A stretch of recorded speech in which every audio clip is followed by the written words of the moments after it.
Welcome to Hauler Talk. I am NASCAR's Mike Forde, Managing Director of Racing Communications. Nate, welcome. Breaking news here at Hauler Talk. The penalty has been handed down to Austin Cindric, driver of the number 2 car for Team Penske Racing. And the penalty is this, a $50,000 fine to the driver and 50 driver points for intentionally wrecking another vehicle. So as you probably have seen in the COTA race early on, I want to say it was lap 3, Austin Cindric came in spinning the number 10 car of Ty Dillon. Did not result in a caution, but we did deem that as intentional and handed down this penalty on Wednesday morning. So that'll put Austin Cindric 50 points in arrears. So that is the penalty coming out of COTA for the number 2 car. So I think the first question, Forde, the last 2 times we've seen right rear hook type penalties on ovals in the Cup Series, they've resulted in one-race suspensions. You had Bubba Wallace 2022 on Kyle Larson at Las Vegas. You had Chase Elliott 2023 Coca-Cola 600 on Denny Hamlin. So why no one-race suspension here for Austin Cindric? Is it the road course factor? What's your theory? Yeah, it's a great question. I think that is the question. So thankfully, the competition team invites me into the room for these discussions, and there's a healthy discussion whenever we have a penalty, whether it's a behavioral penalty like this one, whether it's a technical penalty, and they kind of review all sides of the table. All options are on the table, and we beat them up. In this particular case, it really was, is this a suspension? A one-race suspension? I think it was the only option we discussed as far as, I know it's the only option that we discussed as far as a suspension goes, or do we do points and fine? And the reason we landed on a points and fine is we take every situation, every violation as its own unique incident. And I know probably fans don't love hearing that sentence, and it's said a lot, but it's said because it has to be said. It's said because it's true. Sure, we do look at past instances to help us inform us, educate ourselves on how we should handle each subsequent one, but each incident is very different. So maybe not very different, but each is at least a little bit different, and oftentimes very different. In this case, we did feel that it was significantly different than the previous 2. And the reasons are, you look at it, it is at a road course, lower speeds, tight confines to begin with, and the result didn't even draw a caution flag. Now, that's obviously the caution flag doesn't come out as quickly on road courses anyway, but that did not draw a caution. So those were really the reasons why we chose to err on the side of letting him race this weekend in Phoenix, going with a fine and a significant driver points penalty of 50 points. You know, we did look back at, say, Carson Hocevar, for instance, Nashville last year. He got a 25-point fine. That incident was under caution, so a little bit different, of course. But we did ramp it up a little bit. Thought this was a little bit more severe, but not deserving of a one-race suspension. And look, when I hit social media after this penalty is announced, my guess is that there is going to be several people who feel this is the wrong call, and it may not be the popular call. But when we look at penalties, we do not really care how popular we are. We try to do the right thing here. And what we felt was the right thing was this penalty. We felt that if we suspended him, the punishment wouldn't have fit the crime. It was probably going to be too severe a punishment. So we felt the right thing to do was hit his points wallet, and fine him $50,000 and 50 driver points. Understanding your point that each case is considered judged independently, but does Austin Cindric get any dispensation for the fact that the first 2 races of the year he could have won? He got wrecked essentially out of both while leading, and in this instance, 3rd race of the year, he's retaliating after getting hit already. Does any of that come into play here? That's I'm not saying it's justified, but there's a lot that kind of built up to this moment. Yeah, maybe subconsciously, but not consciously. So that, what you just said, was brought up. we understand why he did it, I think, because the frustration was at a boiling point. So we understand why he did it. Doesn't make it right and didn't come into our thought process of where we should land here. It was strictly because of I think the speeds and the venue were large parts of this. We didn't view this the same as right rearing at 180 miles per hour or whatever it was for both, the Bubba Wallace and the Chase Elliott incident at 1.5 mile tracks, right in that trial oval where they ended up into the wall. So that's really what the thinking was. But I will say that what you just said was brought up just because I think it was helpful to tell the story of his season.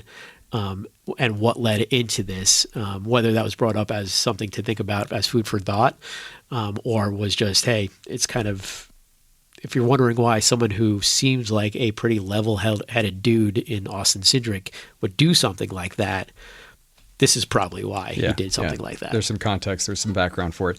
Question I have for you, 50-point deduction versus 100-point deduction for the Chase Briscoe situation at Daytona. Technical penalty, 100 points versus on-track penalty, 50 points. Can you explain that for fans or listeners who might be curious? Yeah, love that question. I think that's a really, really important question because there might be some confusion out there. The reason largely is because of conversations leading up to the introduction of the next-gen car in the start of 2022. And the words that were spoken by many in the industry is, this car will only work if you hand out stiff penalties for people modifying its parts. This was something that the teams specifically asked for. If you don't hammer the teams for modifying parts, then it's going to happen over and over again, and this car will ultimately fail. So from the get-go, I think the very first penalty was 2022 to the 6 car, Brett Keselowski. And we went 100 points on that one and have stayed pretty consistent up until this point, where we have the most recent one of the 19 car driven by Chase Briscoe, also a 100-point penalty for modifying the spoiler base. So that is why it's so severe on the next-gen car, because that was really the platform we laid out and the penalty structure we laid out to make sure that the next-gen car was a success. So as always, Forde, the last question here is, what happens next? Can Austin Cindric, Team Penske, appeal this penalty, appeal just the points, appeal the fine? Like, how does all that work? Yes, they can appeal the penalty. Whether they will or not, I would be a little bit surprised, to be honest, if they did. But they can appeal. They have 2 days. That's a new timeline this season that went into the rulebook in January. So they have 2 days to appeal. So this is where Wednesday we're going to issue the appeal. So they have 5 p.m. on Friday to actually appeal it. And if they do, then hopefully the week after or the week after that, we would hear the appeal at the NASCAR R&D Center as usual. So that's the timeline for that penalty. And so, yeah, some breaking news, and that's what Hauler Talk's all about. So we wanted to bring you into the room of the decision makers for that particular penalty, and hopefully you are a little bit more clear on the decisions that NASCAR made here. Whether you like them or not, I think Nate said it in the very first episode. At least you have the context and at least the understanding of why those decisions were made. You can disagree, you can agree, but at least you're more informed. So hopefully that was helpful to all the listeners out there. And speaking of helpful, we have a helpful show today. Lots to cover. We touch on track limits at COTA, what happened to the Tech Pro barriers that I talked endlessly and breathlessly about last week. Such a tease. The number 5 team's penalty for loss of a tire, where we are on that. And then we have a really interesting interview with one of Goodyear's top engineers, Mark Keto, talks about the tire at COTA, the option tire we have coming up at Phoenix this weekend, a very important tire test the Monday after Phoenix in Phoenix that will have the tire for the championship race. And, a little bit tire 101 type questions of really what it takes to build a tire. Some of the other programs that are being made by Goodyear they're working with NASCAR on, like the Garage 56 and the electric vehicle. So a really enlightening interview from Mark. He was great. A lot of good information there. So please stick around. Great episode of Hauler Talk. Hope you enjoy it. Joined now by my host, Amanda Ellis, and friend. I feel like she's not only a co-host, she's a friend, valued colleague. Amanda, how you doing? I am doing great. Welcome back. So we are going to kick off talking about the Circuit of the Americas, COTA, a big race weekend, really good racing, and it felt nice to have a little bit of a variety in our lives. We had a great weekends in Daytona, a great weekend in Atlanta, really exciting races for all those races. But they were 2 super speedway races, and we now move to a road course, so a little bit of a different animal. Overarching thoughts from anyone on COTA that you want to bring up before we kind of get into the officiating minutia? Well, again, at the risk of being accused of the house organ for NASCAR here, I wrote a piece for NASCAR.com saying that I thought this was the best road course race of the next-gen era. Now, that's a very limited sample size, of course. We're only talking about since 2022. And if I'm being honest and frank, and to try to balance out the idea that I'm somehow the house organ for NASCAR, I think the bar was pretty low, unfortunately, right. in terms of. I think a lot of people would in terms of agree with road course Sure. races with the Sure. next gen. But this one had it all. It had 20 lead changes, which tied a record set by the 1979 and 80 races at Riverside International Raceway, that lovely defunct road course in Southern California that has long since gone. And I think what was cool about this race was that that's apropos because it felt like a throwback race. Drivers raced with a certain amount of courtesy and professionalism, except for the first lap. Sorry, Ross Chastain. Aside from the dive bomb on Chase Elliott.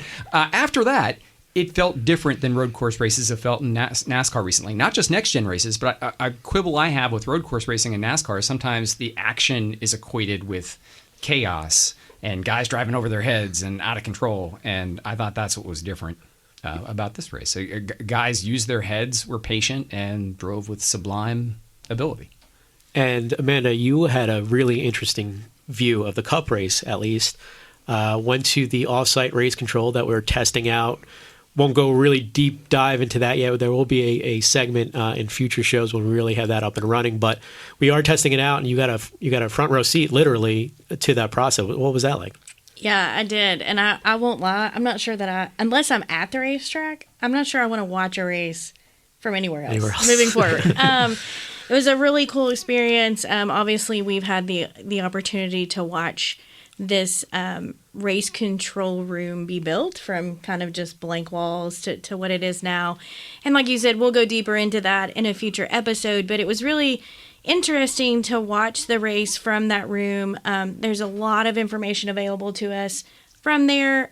Lots of obviously big screens, and you have a really kind of great viewpoint of not just the race, but the actual TV broadcast, and then a lot of, data and the opportunity to kind of look at the race from a lot of different variables. So it was I enjoyed it. I agree with Nate. I thought it was probably one of the best road course races we had, but I really feel like what lent to that as well is not just the professionalism, but the new layout and how that layout, provided maybe a little bit more of an opportunity for drivers to shine, through that event than maybe they had in the past. Yeah, I'd agree. I thought it was an outstanding race, and not without some discussion on track limits, which we will get into right now. So please feel free to break up because there's a lot for me to unfold here, unpack, if you will. So, you need to stretch. Yeah, you might need to do a couple stretches before you jump into this one. This is a weekly thing, by the way. New York, I know. We've reached that point in the show where it's time to explain what happened. So, well, there's a couple things I want to start off explaining before we get into the Turn 6 shortcutting conversation. One is Tech Pro was a topic that we brought up in last week's show with our guest Steve Swift, and I had mentioned a little bit more at the end during the fan Q&A. And so what the Tech Pro barriers are is they're using F1 as almost their version of the safer barrier. And what we were going to use these Tech Pro barrier, which were on site as COTA is an F1 track also. And we were going to use them at the apex at least, but we were even talking about it at the entry, apex, and exit of turns 3, 4, and 5. And as a way of helping us have natural track limits so that if they did cut the course in those 3 areas, they would hit those barriers and we would know full well that 100% they shortcutted the course. We'd use the dimension, the width of the next gen car, and we would go from there. We got to the racetrack and on Thursday afternoon and looked at them and to make sure that, hey, is this the right thing to do? And we had talked to some drivers ahead of time. Some of the feedback they received, I think generally they were okay with having them there. One piece of feedback, which I thought was very interesting, they had asked for it to be a little bit taller because if you were right behind one car and running nose to tail, it may be hard to see the Tech Pro barrier in front of the leading car, and you just might hit it by accident and have nothing to do with actually cutting the course, and you just wouldn't know your surroundings. So that was one piece of feedback we got. I think overall, by the end of the conversation, most people were like, yeah, this might not be the great idea. If we hit it, it might damage the car unnecessarily and so forth. But really what was the deciding factor for us was the hands-on testing, which I thought was pretty interesting. So how do you test how these barriers would do if a car hit them? The only way to do it is hitting them. And so a member of Steve Swift's team got in a pickup truck and ran into it, middled it head on at 10 miles per hour, and it was fine. 20, fine. 30, less than fine. 40, middling it at 40, it started acting, the words that were used, the description that we used, it became an air hockey puck. So if you middled it up at 40 miles per hour, the likelihood would be that it would go onto the racing surface, which could cause, obviously, way more havoc than actually clipping it and shortcutting the course and letting us know that you did that. So it was clear to us there was going to be some unintended consequences if we did that. I think middling it would be rare. I guess the 48 may have when they had their issue. But we did see, a similar thing, tire pack in 6A, and I don't think it was even scraped once the entire weekend. So if they wanted to stay away from it, they could have, but we didn't want to take that chance. So we decided Thursday evening, and had some discussions into Friday morning, and just decided to eliminate them. That was when drivers got to see it, right? It was Friday morning was when they were there for the first time and sort of saw it. And just to kind of allow listeners to visualize, it's because they think safer barrier, and I think they think one thing. This is a 400-pound barrier, right? Yeah. So I don't know what TV was showing when who had the big wreck, the 87. So Connor Zilich's wreck. If you saw those, the sort of triangular barriers behind the wall, those were Tech Pro. Okay. I don't know if TV did a good job of showing that. Not that if they didn't, it's not that it's a bad job. I don't know how often they showed it. We had it in the race control just because we were watching the cleanup, so I was able to get a good look at it. But yes, they're 400-pound barriers that Steve Swift's team ran a pickup truck into at 40 miles per hour. And it's intended to be self-policing, right? Like track limits work here because drivers don't want to hit it. Is essentially that was the theory. That was the theory. Correct. Yep. So we decided to eliminate those. But what we did still have is these comp cams by this company called Racetrack Engineering. And I was able, and we've had these for a few years now. And we also have them at Talladega, Atlanta, and Daytona to help us with the double yellow line or double painted line rule. And what these cameras do is really interesting. So Dave Dusek, if you're an industry member, you might know the name Dave Dusek. He helps us out here with this. He's from Racetrack Engineering. And these cameras, they use an AI capability where you can build in a zone where the camera angle is, and say, hey, if something hits this zone or crosses this zone, it alerts us that, hey, you might want to take a look at this. So he builds out the zone using the white line to the rumble strip, and draws a box around it pretty much. And if something runs through that area, it alerts them, and he can do a quick review. And if then we can see if there's 2 tires on the rumble strip, they're good. If not, he'd say, Brad Moran, NASCAR Cup Series Managing Director, what do you think of this one? And Brad would make the call whether he shortcut or did not. So we had those cameras set up in 3, 4, and 5. So some pretty interesting technology, and I think this made this type of technology and how smooth it's evolved into now has really made COTA a little bit easier.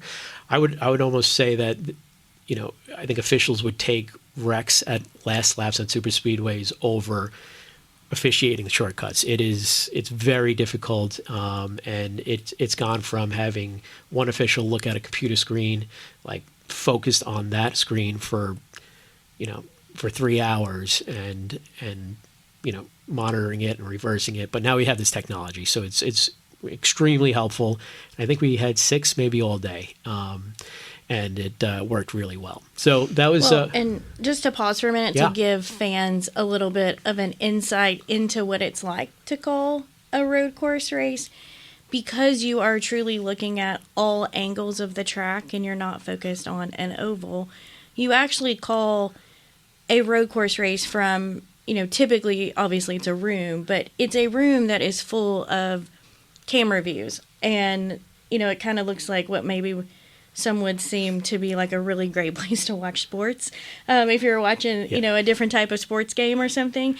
But ultimately, sounds like the Mirage Sportsbook from back in the day. It's actually a great comparison. It kind of, it kind of looks like that. But it is a place that, you're kind of like everyone's locked in, everyone's, in this room together. But pretty much everywhere you turn is a vantage point of that racetrack. So to Forde's point, there are times that, there are certain people who are tasked with watching certain areas of the track, obviously, but it's just on a different level because it's not an oval and, it's a road course. Yeah, I always joke that it's a sober, serious sports bar. You walk in there and you're like, you guys having any fun? No? All right, we'll watch this thing. All right, cool. Yeah. So that's a great point. Yeah, we do it from a room. Every other race control is looking out. It's kind of a big suite with a bunch of technology in it. This is a room with a bunch of technology in it. Pretty interesting. So the turn 6 controversy, quote unquote. So when we redesigned the course with Speedway Motorsports, we had looked at that area a little bit differently. So in previous years, we had all 4 S turns, the S's, had been officiated. So that's 3, 4, 5, and 6. And that is because they would continue on through 6, and that could be a time where we gained speed. We looked at it a little bit differently with this new shortcut. And what we saw was that 3, or felt that 3, 4, and 5, you could still gain some time. 6, probably not so much. I think Denny Hamlin did a pretty good job, if you listen to his podcast, of explaining why that 6, if you shortcutted 6, the angle would not be preferable to get into 6A. However, the grip level, and this is his words, the grip level was such that you did gain some speed there. So will we look at that area next year? I think we will. I know we will. We will certainly have discussions around that. Whether we add 6 as an officiating turn or not is to be determined. But in our minds, that wasn't going to be necessary for this race because we didn't feel like that would be an area where much time would be gained.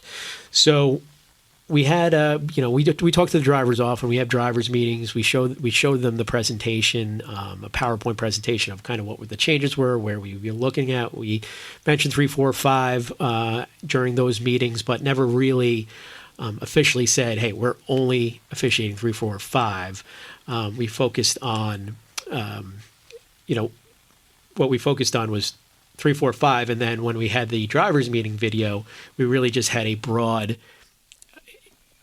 shortcutting the course definition. And all of this is happening, when you say discussions with drivers, this is on the fly on Saturday, Sunday, right? So kind of? Later on. Okay. So what I'm because all of this is happening as a result of removing the barriers, right? Yes, just to kind of connect everything. Exactly. So yes. the barriers have been removed. Barriers have removed. Yeah. So now we're going into we're only going to be using the cameras. Right. So we roll into Friday, which we have Xfinity practice and qualifying, and during that area we announce time disallowed for shortcutting the course. Then go into Saturday morning, we have practice and qualifying. We actually have 2 practice sessions for each group. So I believe it was a total of 40 minutes per group. We called 43 penalties for shortcutting the course, 0 in turn 6. We went through the Xfinity race. We called 0 penalties for shortcutting turn 6, and it happened several times. Even Christopher Bell mentioned that he was watching the race and thought it was weird that we weren't calling it. That went into Sunday without it really any communication verifying that only 3, 4, and 5 were being officiated. We assumed that everything was going to be fine since we went through Friday and Saturday with several penalties called, but none in turn 6, that this was fairly well communicated, that people were aware of this, of our officiating standards for this particular race. But it became pretty clear pretty quickly while listening to radio transmissions that maybe not. Maybe we weren't clear on this one. And that is on us.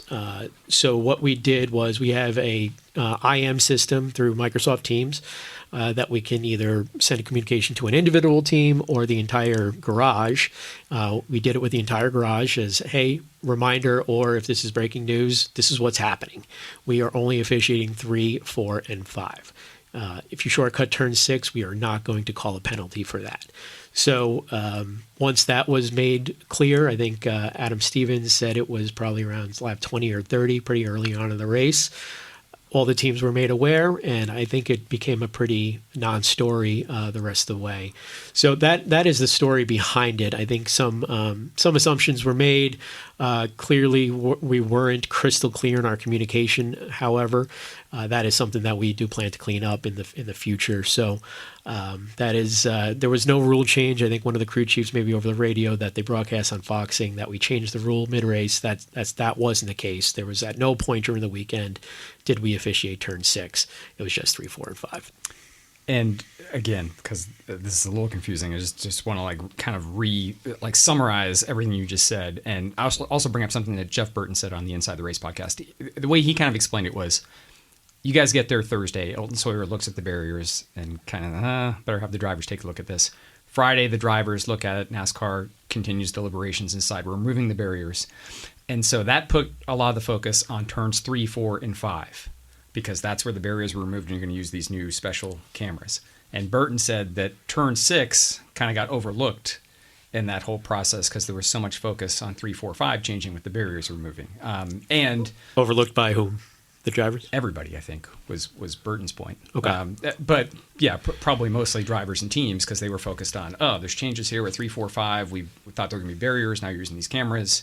And, to your point, NASCAR knew turn 6 was never going to be officiated, but didn't really, it was probably so focused on 3, 4, 5, didn't really get a chance to kind of fully explain it. Because again, all of this is on the fly. Yep. And the other thing here that I don't think we've mentioned yet, the turn numbers changed, right? With the course changing? No. What changed was we didn't renumber them. Okay. So we went from 6 to 6A, 6B, and then I believe 12. Okay. Because Burton said that also kind of contributed, that you had this new course layout and the new 6A. 6A and 6B were new. Yes, for sure. So that might have also kind of added another layer of hey, what's going on here? I don't believe that did. The only course layout that may have not really affected anything, but we did add a stop and go penalty and that sort of access road in 13 and 14. And so a lot of things were changing in a very short period of time. So you went from having Tech Pro barriers to not having it, to deciding whether we could just run that quote-unquote joker lap, to having a stop and go and the lap, which we landed to do. Then we issued the driver meeting video on Thursday evening, which we always do. We had to change that all up and reissue it again on Friday evening, add some new language to that. So there were a lot of changes. I think a lot of it had to do with, everything had to do with a new short course, a lot of communication that had to be done because of that short course. Getting there on site and then further changes to that short course. This one slipped through, unfortunately, I think. And, I think it's something we'll clean up for sure. But I also think that anyone who watched the Xfinity race probably saw that we were doing what we were doing. And like you said, Christopher Bell noticed it. And had an opportunity to ask us, but didn't ask us. Yeah, and I was going to add, too, I think one thing that, as you described kind of, how the weekend, Nate kind of recapped that, very nicely for the listeners, is collaboration. So everyone was working together to make sure that before, we essentially put cars on the track officially for the NASCAR Xfinity Series race on Saturday and the NASCAR Cup Series race on Sunday, that everyone was essentially on the same page when it came to the course layout and kind of how we were going to call the track limits and things of that nature. The one thing that I will add, and put some thought into this as well, is, and fans may not know this piece of information, is there are track walks on Friday and Saturday at the track. If you follow social media, most early mornings, you will see teams, posting photos from those track walks. One of the things that I think is often highlighted at a road course is drivers will take a scooter or something of like that, kind of around the course. But you'll see crew chiefs making those walks. You might see competition directors. Bubba used a skateboard and busted his ass pretty good. Yeah, Bubba used a skateboard, yeah. So, a track walk it really is like everyone's out there together. And then also, I think, in using that as an example, too, that it's a shared responsibility. So, of course, NASCAR has a responsibility in this. As Forde said, we'll clean up that communication. We were under the impression that people understood, but there was confusion. So we'll improve that before we go back. But at the same time, I do think there's a shared responsibility in that if you watched the race on Saturday and had a question, the hauler is open as soon as the garage opens. It's actually open before that, technically. And then also, like we mentioned, I think in a previous episode, there's, many opportunities for people to utilize technology, cell phones, whatever it may be, to reach out and get clarification. And just, I think if you're heading to a track with a new course layout, there's been some changes throughout the weekend. If you're in a competition position for your organization or your team and you're not taking that extra step to make sure you understand, I just think that is something that, teams have a place in as well. Yeah. Not just NASCAR. I think it's a joint responsibility on both sides. Yeah, it's incumbent, and we hear teams take pride all the time and how well prepared they are. How they make sure they've got every detail ironed out. They've got everything figured out, like every strategy mapped out. So I agree with you, man. It is incumbent upon them to, when the course changes like this, you would think like, oh, of course the teams will be on top of this. Steve Letarte said this on the Inside the Race podcast. If he were still a crew chief, he would be kicking himself if he had let this slip through and not ask about it. That would be part of their debriefs. But I guess like the alternative to that might be when you have almost 40 teams or whatever, having all of them be responsible or expecting all of them to like kind of do their due diligence. I'm sure some teams and drivers must have asked, right? I mean, because some of them knew from the jump, right? On the Xfinity side, yeah. Because I specifically asked that question if we had people ask on Saturday. If you're a Cup team who's asking, you're not going to tell the other Cup teams what you know.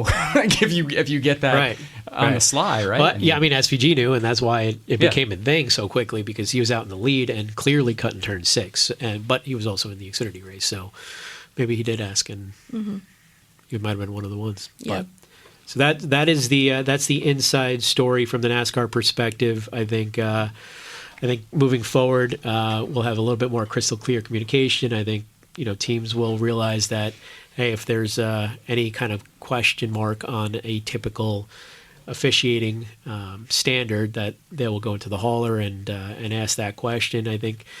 And I think we'll move forward. But I think to put a bow on it, it did seem that it wasn't a significant, didn't affect the race significantly. I think certainly not Sunday. Right. It didn't affect the winner. Or I think that was everybody's great fear. There'd be some track limits call or something that would take the leader out of the race or something. And all of this was for good intentions. I think is go back to Amanda's point. Like everybody's working together to try to make this new course work. And I think that's my main takeaway from the weekend is not track limits. It's that they ran this new course and it was outstanding.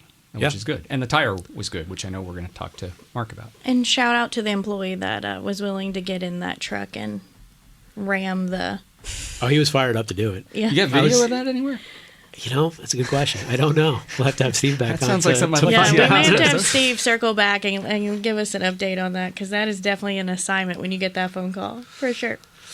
So that is that's the track limit discussion for COTA. But there is plenty more to talk about from the race weekend, especially on Sunday. And we are still doing teardown. I believe the 45 is still in the center bay at the NASCAR R&D Center. So we will wait for that to complete. But one penalty we can talk about is the number 5 team who lost a tire. So not much to really tell on this one. I think it's a penalty that fans are pretty familiar with.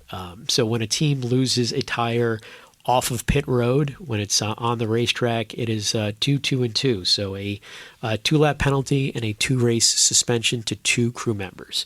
So that will be part of the penalty report. And that will be the jackman and the tire changer, I believe. I believe that is correct. Yeah. Team. Yeah. So that is a somewhat new rule. It's about 2 years old now. So in January of 2023, we did announce that we were going to adjust the rule. When the next gen car came into effect in 2022, that very first season, we had a different rule when you lost a tire, and that would be an immediate 4-race suspension to, I want to say, 4 crew members maybe, or maybe 2 crew members. And the crew chief, right? Yeah, so 2 crew members and the crew chief would be lost for 4 races. I hated that, by the way. Yeah, so I'm glad apparently we did too. Because in 2023, that was we got a lot of feedback that the penalty didn't fit the crime, punishment didn't fit the crime on that one, and so we shifted it to a 2-lap penalty. So you got a little bit of an in-race sting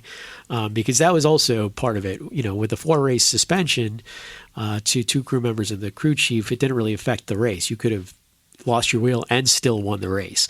You could still do that now, but it's way harder, of course, because a 2-lap penalty with this type of field, this deep a field, you're probably not coming back from that. But if you do it early enough in a race, you might be able to. Larson obviously was not, so he'll lose 2 crew members for 2 races here coming up, Phoenix and Las Vegas, and will pending appeal, of course. The team has the right to appeal that one. TBD if that actually happens. So that is one of the penalties that we will be featured on the penalty report. Can I ask one quick follow-up? This is not to call out Kyle Larson or Hendrick Motorsports or that team, but didn't they have this happen a few times last year? I think. I feel like it happened. I'll screw up the number, but I think it actually might have been 4. 4, okay. And maybe even 5. I'd have to look, but it Again, was not to call them out, but is there any sort of habitual offender, or is it just sort of like there is no escalator on this one? Okay. There are in other parts of the rule book. So if if you modify a next gen part, for instance, like we'll take the 19 for example. We have an appeal tomorrow, Wednesday morning, for the 19. If this was, and they had pretty much the low end of everything, so 4-race. The buckets are 4 to 6 race suspension for the crew chief, 75 to 120 points, 10 to 20 playoff points, then 100,000 to, I want to say, $250,000 fine. For the most part, it was the bottom level of all those, and we went in the middle for the race points. We went 100. We could have gone to as low as 75, but because this was their first offense, we pretty much went on the bottom and then stayed consistent with the points. Every other next-gen modification has always been 100 points.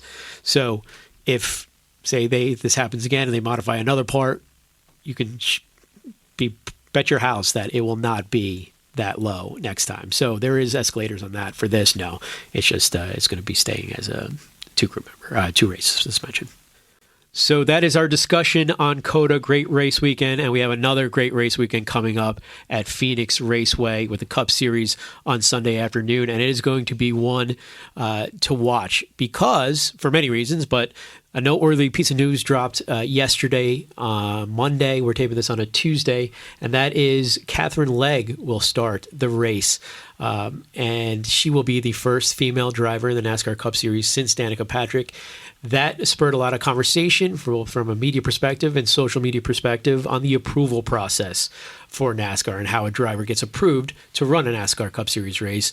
And Amanda, I know you have some information on that process. Yeah, and I think this is a question that fans often have, especially if you, sometimes read questions on social media. This is one that's a popular one. So we have a committee that essentially, makes the decision if someone is approved or not approved. But Chad Little, who is a former NASCAR Cup Series driver, I'm sure many fans are familiar with Chad.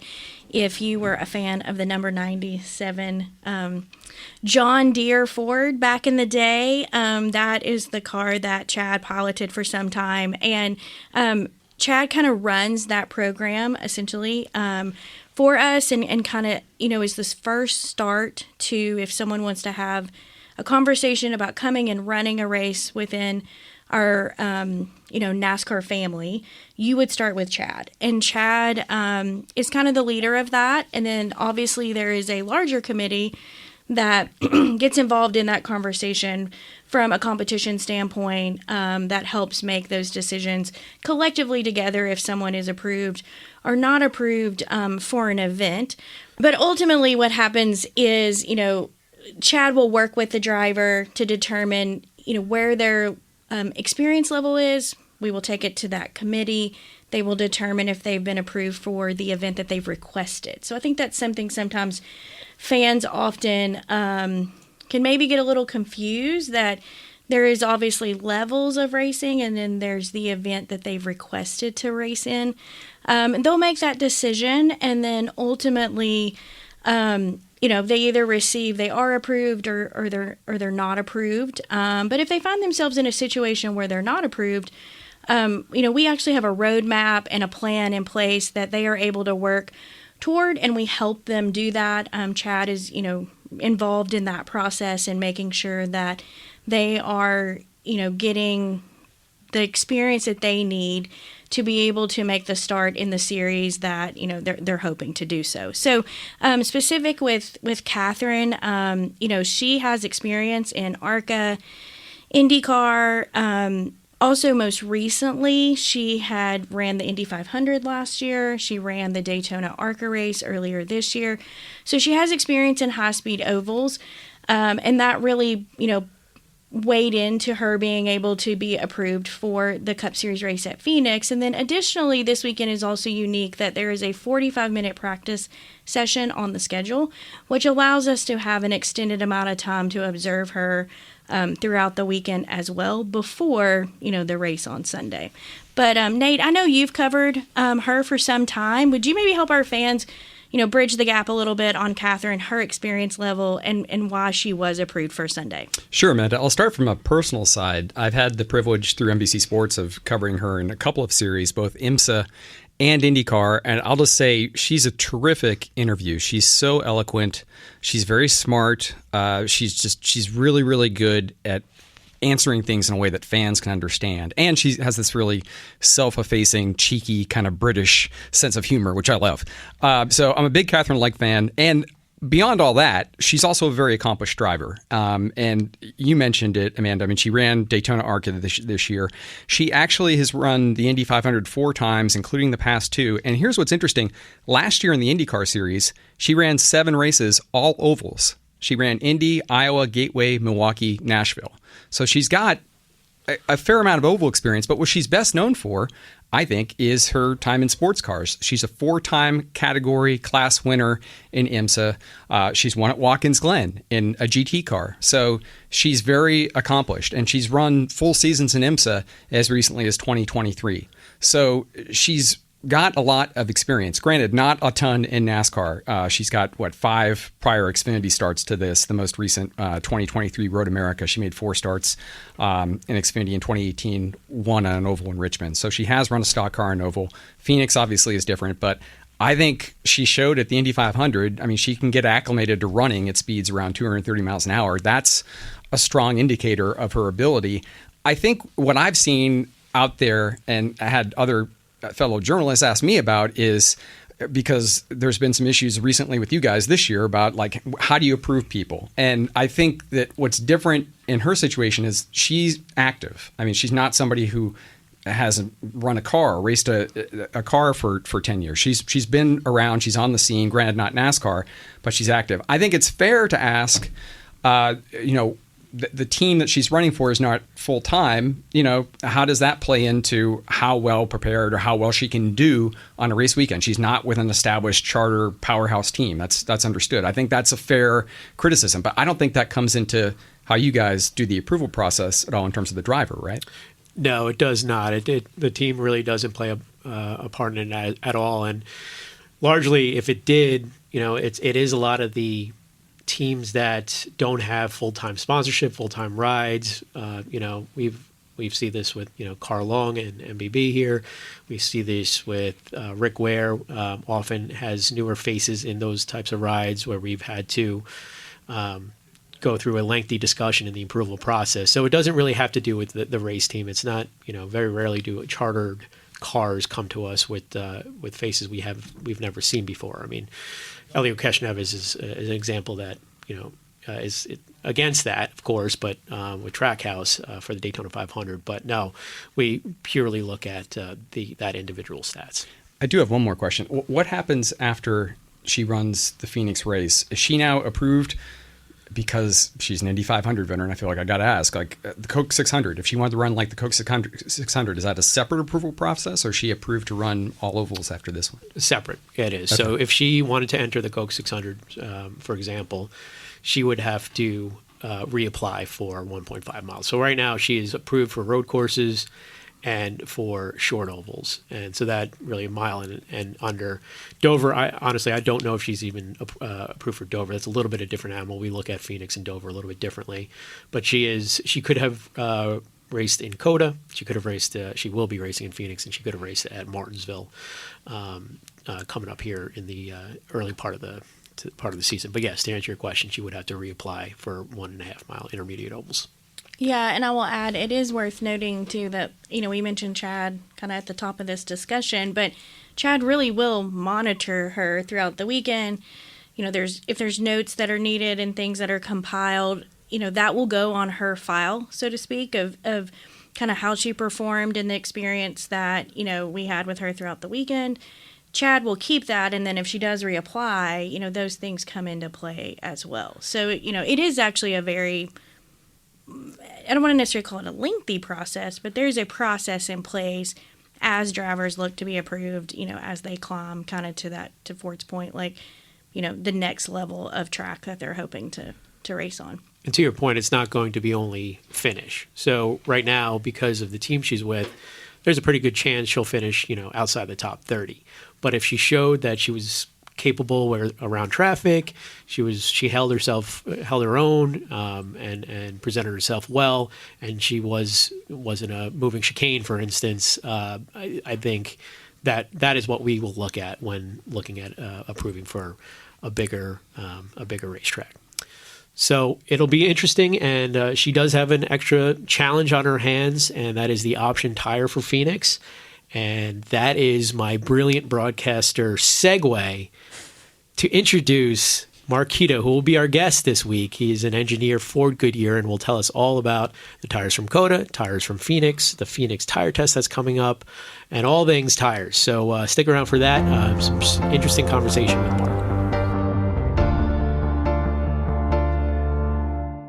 Okay, we're now joined by Goodyear's Senior Technical Project Manager for NASCAR, and that is Mark Keto. Mark, welcome to Hauler Talk. Appreciate the time today. Yeah, great to be here.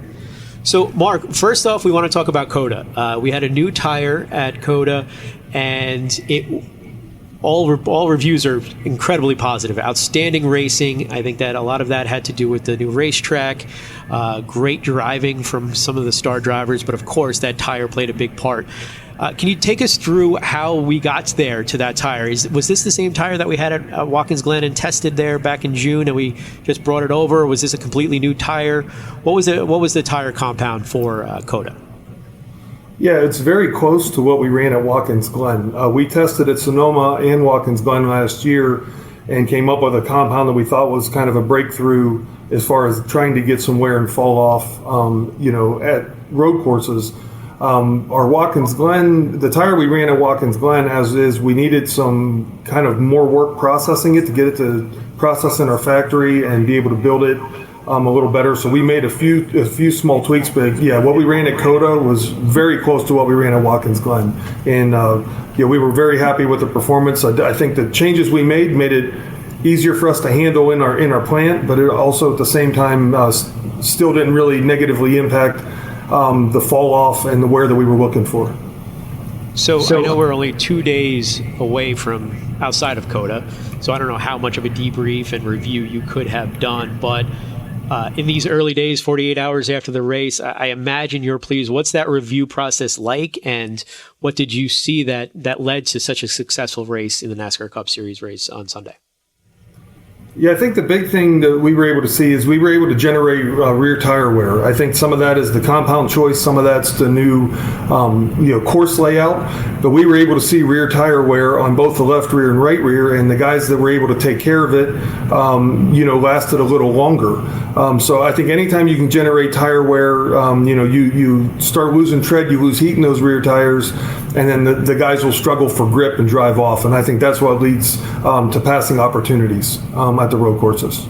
Yeah, I heard Denny Hamlin raving about the tire wear. He's one of many drivers, Mark, who were very pleased. Denny Hamlin was raving about it on Action Center Detrimental podcast today. He was also, though, very excited about this coming weekend at Phoenix. You guys are going to have the option tire like you had at Richmond last year.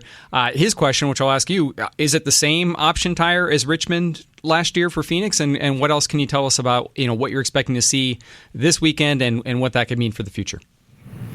Yeah, the option tire we're running this weekend at Phoenix is the same option tire that we ran at North Wilkesboro at the All-Star race in Richmond last year. It differs a little bit from what we've run at Martinsville and Bowman Gray. It's a little bit different left side, but we wanted to repeat, since Richmond was kind of a known and was pretty successful. We wanted to repeat that for Phoenix, so we didn't change anything as far as tire allotments and what the option is and what the primary is. So it's basically a repeat of what we saw at Richmond. The one thing we'll see this weekend, we do have some warmer temps, so I think we'll see what the trade-off is between heat, because during the day we do see some blisters, until the tread wear kind of takes over. So it's that balancing act between heat buildup in the tire because it's so soft, and also generating the wear that will then dissipate that heat. And of course, a lot of interest on how that tire performs this weekend. Of course, Phoenix also hosts the championship race, so there's a lot of discussion about would it be used for the championship race. What can you tell us about the future? And I'll just throw it out there, could we see it again between here and the season finale? Denny Hamlin said he would love to see it on 1.5 mile tracks. I'm not sure if you're ready to talk about that yet, but what can you tell us about the future? Yeah, well, we have, it's difficult to test and change in between the championship race being the last race of the year and the first Phoenix race. So when we talked to NASCAR, we wanted to do something different since the drivers were asking for it. Well, there was some discussion leading into the championship about running an option tire, but everybody kind of talked, the drivers, NASCAR, us, and we decided, we don't want to throw that into the championship weekend. So then we changed our mind, decided to bring it for the spring race to try something different, right? There's no better test than putting it in right into competition. Long term, we don't plan on utilizing option tires and having 2 tire choices on most race weekends. We're going to see what we learn here, and then we have a tire test on Monday of next week following the race, where we're going to kind of move further down that path of looking, what worked at Martinsville, what worked at Bowman Gray, what's worked at Watkins Glen, COTA, kind of roll that all together, try some new ideas, hopefully impacting the short tracks down the road, and also obviously the Phoenix Championship race, where we would have 1 tire choice that kind of accomplishes what we're looking for fall off wise without adding an option tire. That was my next question, was about the test, which you pretty much answered my question there. But can you tell us, do you know which teams will be participating? How many teams for that test? Oh, yeah, we have 3 teams. The teams that are signed up for next week are Austin Dillon, Josh Berry, and Tyler Reddick. So they'll be handling the testing duties. And, yeah, we're going to be on track 8 o'clock Monday morning. Like I said, looking at some new compound options moving forward in the short track program. Yeah, Mark, and I know you just mentioned, obviously, the Phoenix test on Monday, but one thing I think sometimes our listeners and fans can often get maybe even like a little bit like confused sometimes on the timetable it truly takes to develop, like, you know, if you find something on Monday and you eventually want to put that into competition, you know, it's not an overnight process, right? It's a very long process from, you know, testing to true development to putting it in to be produced and manufactured and then obviously showing up at the racetrack. Can you give our listeners just kind of an idea, you know, definitely top line, but kind of how that process works and how you can take the information you may or may not find on Monday and then eventually have it show up at the racetrack at some point during the season? Yeah, usually with our test plan, we try to tire test at least somewhere in the neighborhood of 2 months before a race if we're going to make a change at a minimum, because we try, you know, our with NASCAR, we try to get all the tires built and ready for a race 30 days in advance. You know, with a pre-mounting operation we do where most of the teams order their tires ahead of time and show up mounted to the racetrack, it's important for us to get the tires built, durability tested to make sure we're happy with the build quality, and then shipped and ready for the race. So usually we're looking at least a minimum of 8 weeks, but we try to do it, you know, based on when we're seeing stuff, our engineers are at the racetrack, the feedback we get from the drivers in NASCAR of whether, you know, everybody collectively is happy with what they see at a race. You know, we try to get our test schedule. Basically, we talk about a lot of the test schedule the previous fall. So like the test schedule for this year was decided probably back in October, November. Now, obviously we can change based on what we see and what feedback we're getting, but we try to have a framework for it set out, you know, at the end of the previous season. And then we can adjust as we go from there. Mark, just one more for you. You know, as you're talking, I'm just interested in this kind of question here, and I think at the risk of getting crushed on social media for being a goober, maybe this is a really dumb question, but I'm fascinated by the wet weather tires that you guys have built and how successful they've been right off the bat. And I'm wondering how much of the technology from the street car with wet weather tires was used to sort of implement and build the race wet weather tire. Anything? Yeah, the biggest, probably the biggest is the actual tread pattern for evacuating water, and all the work that you do on consumer tires, where you can kind of know what works and what doesn't as far as evacuating water. You know, that's one of the trade-offs that we've seen. You know, we even did a Homestead wet test, and we were running lap times comparable to the dry setup on rain tires. The problem is at the bigger tracks, you get into spray issues with the cars and visibility with the drivers, you know, and you just can't overcome them with wipers at those speeds and that much water. So, yeah, it's kind of been something that we learned. We actually did some testing even in Garage 56 with some different rain patterns to see what's better for heavy water on the racetrack, what's better in a drying condition. Right on the ovals, most of the time we're in just a drying condition, so we're not dealing with standing water. So, yeah, a lot of it is the actual tread pattern itself and how much it will evacuate the water and stay stuck to the racetrack. Interesting. Sorry, one more, last one. You brought up something, Garage 56. Want to talk about another project that you're helping NASCAR with that is outside the National Series, and that is the BEV. What was it like coming up with a tire for that program and that car? How much different are the electric vehicle tires? I know you've also I believe you worked with Ford and Chevrolet on their prototypes as well. Are they similar at all to the tires that you see on the next-gen car or Xfinity or truck or any of those, or completely different compounds for those? They started out fairly similar construction and size-wise.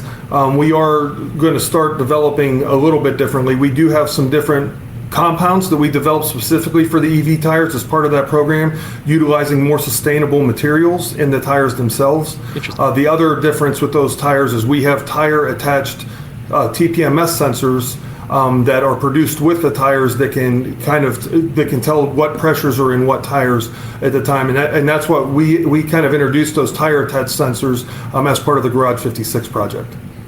Interesting.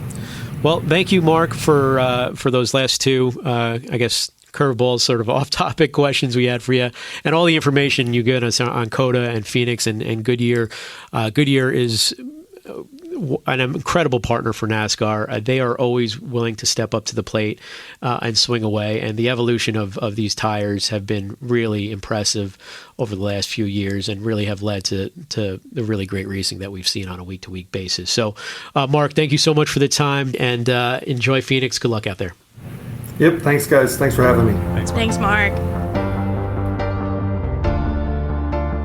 We are back with another segment of fan questions. So big thank you for those that have sent us questions on X. Please continue to do so. We actually love answering fan questions, so we really appreciate you guys sending those our way. So our first fan question is from Randy, and Randy asked, were track limits being called from the @site or race control in Concord? So a great question, Randy. As we mentioned earlier in the show, I actually watched a majority of the race on Sunday from the race control room in Concord that's located at our production studio here. And I can say that no, there were no calls being called from that room. You know, all the calls were being called from race control at the racetrack because we're still developing kind of what that room or how that room can be utilized and how it can be utilized best for everyone involved. And so I can say that no, there were no track limits being called from there. However, there was a process in place where we were monitoring things. So if you saw something or something that needed to be looked at, you had the opportunity to call that in and have them review that. So it was interesting to see that process.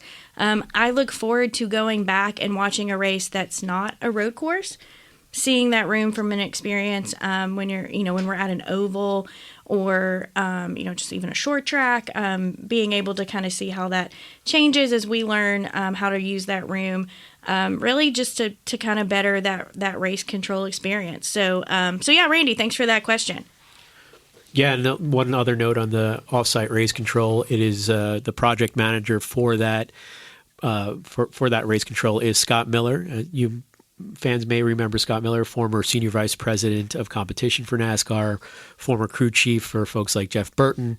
And so he is using his almost 4 decade career of experience to help build out that race control and really determine the communication process. What do we need at our fingertips? How we're going to control things from offsite, communicate with onsite, things like that. There's a lot of work has gone into it. A lot of work still has to go into it. So hopefully we'll be up and running sooner than later. But a lot of really interesting things happening, and it was cool to hear your perspective on that, Amanda. Second question is from Johnny. Is there any chance fans will ever have access to SMT data during a race? I would say absolutely yes. The timetable of that is certainly TBD, and I don't want to get anyone's hopes up. I don't know if it's sooner than later, but the first step in that process, I think, has been made this season. So, again, we plug Denny Hamlin's podcast here often, it seems like, but he mentioned something about SMT going away. So the company SMT is doing less than it has in the past. It's still, from my understanding, I believe they are still being used as sort of the presenter of the data, but as far as the data itself that's coming off the car, that is going to be that NASCAR-owned data. So starting this year, we tested this all last year and then went live with it this season, that the data coming off the car is NASCAR-owned and operated.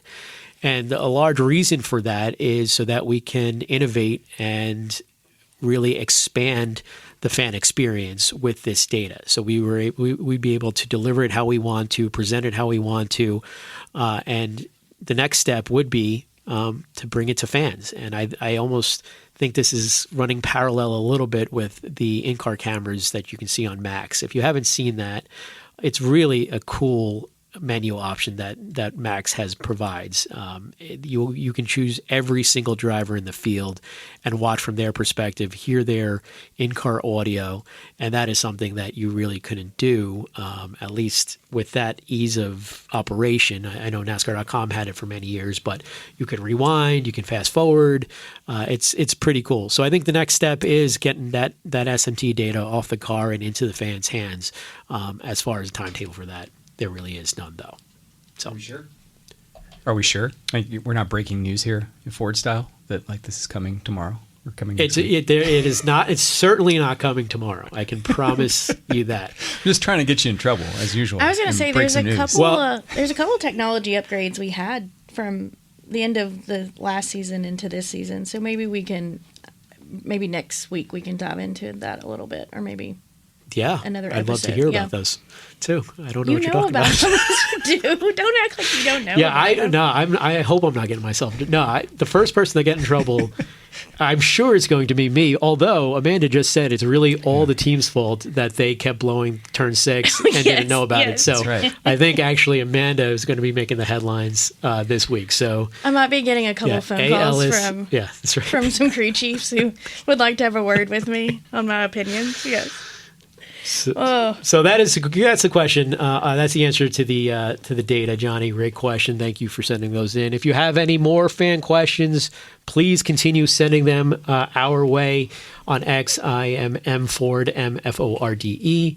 Amanda is Amanda M. Ellis on X, and Nate Ryan has a Facebook page, the Nate Ryan journalist page, where he posts all his content, and you can comment on some of his stories, and he posts the links to the podcast each week. So ask him questions there Please as well. Ask me questions. Crickets this week. I put up a post and I got some likes, but no one actually gave me a question. Yeah, we got to keep the questions. Someone send me a question. I'll put it up earlier next week, Yeah. but someone send me a question, please. Yeah, Nate's feeling left out. Come on.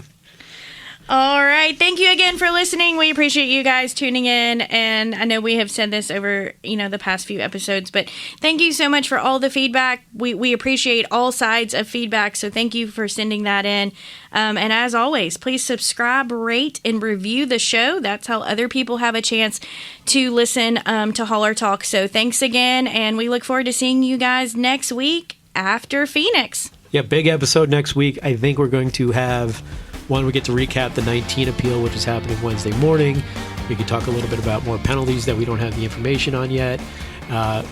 Recap the Phoenix tire test that Keto gave us a little bit of a preview for, option from Phoenix, and then we're going into our first mile and a half race at Las Vegas. So lots of good stuff coming up next week as well. And we have a pickleball event happening on Thursday night. Who's playing that? Suarez, right? Suarez, yeah. So we can recap that as well. 2-hour show next week. 2-parter, Wednesday, Thursday.